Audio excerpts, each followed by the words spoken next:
Olá, irmãos, aqui é o Ronaldo Costa para o canal Vida no Espírito Santo e o nosso assunto de hoje é tempos atuais e os tempos de Jesus. Há algo em comum? Manda, Senhor, teu Espírito edifica minha vida, Espírito Santo. Manda, Senhor, teu Espírito edifica minha vida, Espírito Santo. Irmão, nosso intuito com esse vídeo é mostrar as semelhanças que haviam no tempo dos apóstolos, nos tempos de Jesus e os tempos atuais, e também perceber o que eles fizeram naquela época, o que o Senhor Jesus fez e o que nós podemos fazer nos dias atuais. Veja só, vamos começar com Atos 4:18. Chamaram-nos e ordenaram-lhes absolutamente que não falassem, nem ensinassem em nome de Jesus. Esse versículo mostra as autoridades judaicas proibindo os apóstolos de continuar anunciando o nome de Jesus e principalmente operando sinais e maravilhas no nome de Jesus. Isso estava fazendo com que o nome de Jesus fosse facilmente propagado e muitas pessoas se ajuntaram aos pés daqueles humildes apóstolos, não indo aos sacerdotes e nos templos para alcançar alguma graça de Deus.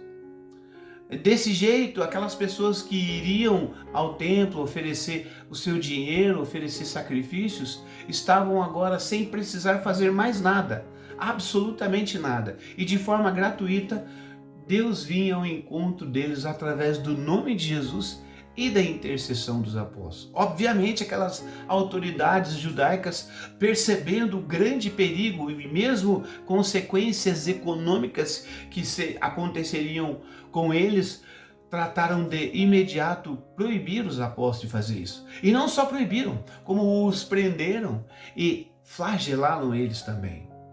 E aqueles apóstolos, interessante você fazer a leitura do capítulo 4, capítulo 5, porque você vai perceber a reação que os apóstolos têm quando o proíbem de falar do nome de Jesus e principalmente quando os castigam por isso. Você deve estar pensando, eles devem ter ficado putos, acionado a justiça talvez.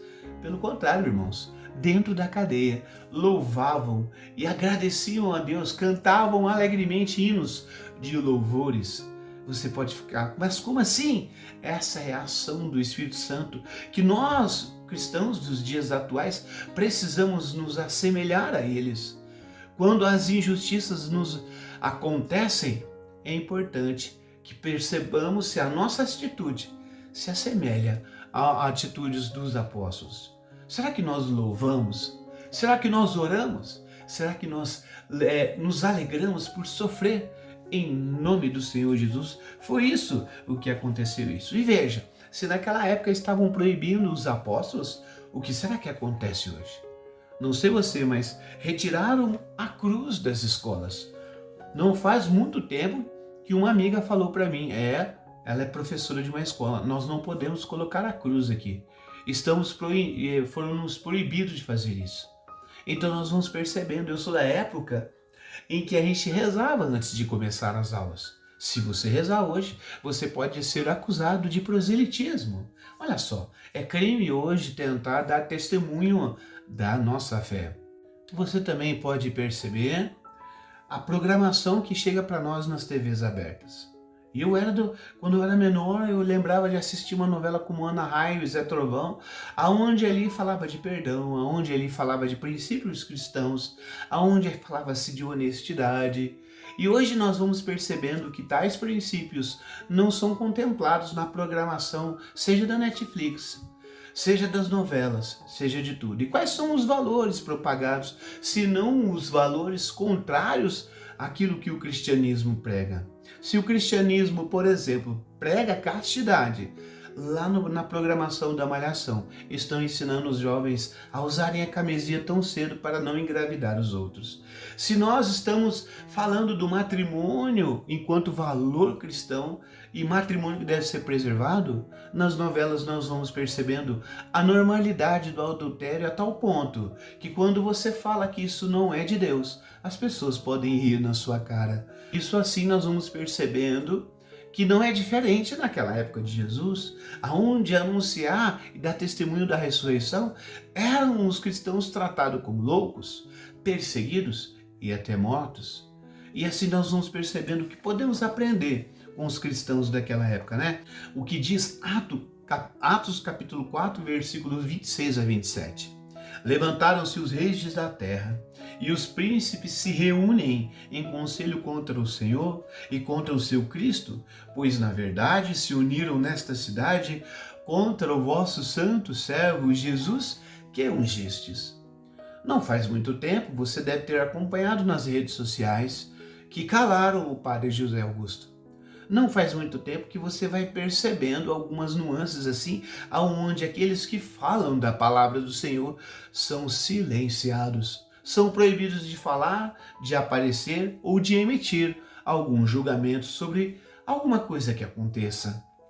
Aí eu vou dizendo para você, vai alargando a sua visão e percebendo que as pessoas do mundo, os poderes do mundo, tentam de toda maneira calar a Jesus de Nazaré. E aqueles que são os discípulos do Senhor vão falar aquilo que o Senhor mandar dizer. E assim dar testemunho de Jesus no mundo, tanto naquela época quanto hoje, é também assumir a cruz da perseguição, a cruz do silêncio. E assim também, nesse emaranhado de perseguição e sofrimento, você descobrir uma ação do Espírito Santo que te alegra por sofrer em nome de Jesus Cristo. Naquela época era assim, e hoje não deve ser diferente, porque é o mesmo Espírito que impulsiona toda a igreja nesses 2000 anos. Nós aqui, dando testemunho de Jesus, também iremos sofrer essas consequências. Mas nós que vamos testemunhar o Senhor, o que fazer, meu irmão? Quando a perseguição vem nos silenciar, quando a perseguição nos faz sofrer, nós vamos ver isso em Atos capítulo 4, versículo 29 a 31. Agora, pois, Senhor, olhai para as suas ameaças e concedei aos vossos servos que com todo desassombro anuncie a vossa palavra. Estendei a vossa mão para que se realizem curas, milagres, prodígios pelo nome de Jesus. Mal acabavam de orar, tremeu o lugar onde estavam reunidos. E todos ficaram cheios do Espírito Santo. Veja, irmãos, como a perseguição, como o sofrimento faz com que nós nos voltemos mais à oração, buscando a força, buscando a solução em Deus. E esse Deus, assim, por intermédio do sofrimento que está acontecendo conosco, nos enche do seu Espírito. É de se pensar e é de se concluir diante daquilo que os apóstolos estão vivendo, que quando o sofrimento bate à nossa porta, nós devemos dizer, entra, porque você me aproximará mais do Senhor. E assim eu vou dar um testemunho mais eficaz, até mesmo com sinais, prodígios e milagres. Irmão, se você hoje muitas vezes é perseguido por causa de anunciar a palavra do Senhor, ore, agradeça e diga ao Senhor, Senhor, estão querendo calar você, Senhor. Eu quero dar testemunho da sua palavra. Envia-me, sela em mim o seu Santo Espírito para que eu possa anunciar com desassombro a sua palavra. Não é de hoje que querem encerrar o anúncio de Jesus. Já faz muito tempo que prendem ou matam quem testemunha Jesus. Com Jesus foi assim, com os apóstolos foi assim, e conosco não será diferente. Nós iremos sim ser perseguidos, mas glória a Deus por isso, porque nós sabemos em quem colocamos a nossa confiança. Que o Espírito Santo alcance o nosso coração de tal forma que não nos deixemos abater pelo sofrimento que nos ocorre por causa do testemunho que nós damos. O Senhor não nos quer recuando e temendo. Ao contrário, Ele quer a gente unido, orando e clamando o seu Santo Espírito. Pode ser que dentro do movimento, dentro da sua pastoral, dentro da sua comunidade. As perseguições podem gerar conflitos e desuniões. Não permita isso. Esclareça, deixe o Espírito Santo falar a cada um que vive dentro desse movimento, dentro desse grupo, que é preciso que soframos para anunciar o nome de Jesus. O Senhor pede a nós, seus discípulos, nesse tempo, que continuemos a obra que Ele realizou e realizemos no Espírito Santo. Clamemos o Espírito Santo, Ele nos assistirá. Raniero Cantalamessa vem dizer assim: a nossa atual situação tem muito em comum com a dos apóstolos. Unamo-nos na oração e peçamos com Ele: vem Espírito Santo. Quero encerrar aqui com uma oração? Ó Deus, santificas a Tua igreja inteira, em todos os povos e nações. Derrama por toda a extensão do mundo os dons do Espírito Santo. E realiza agora no coração de cada um de nós as maravilhas operadas no início da pregação do Evangelho. Amém. Até a próxima, irmão. Em nome do Pai, do Filho, do Espírito Santo. Amém.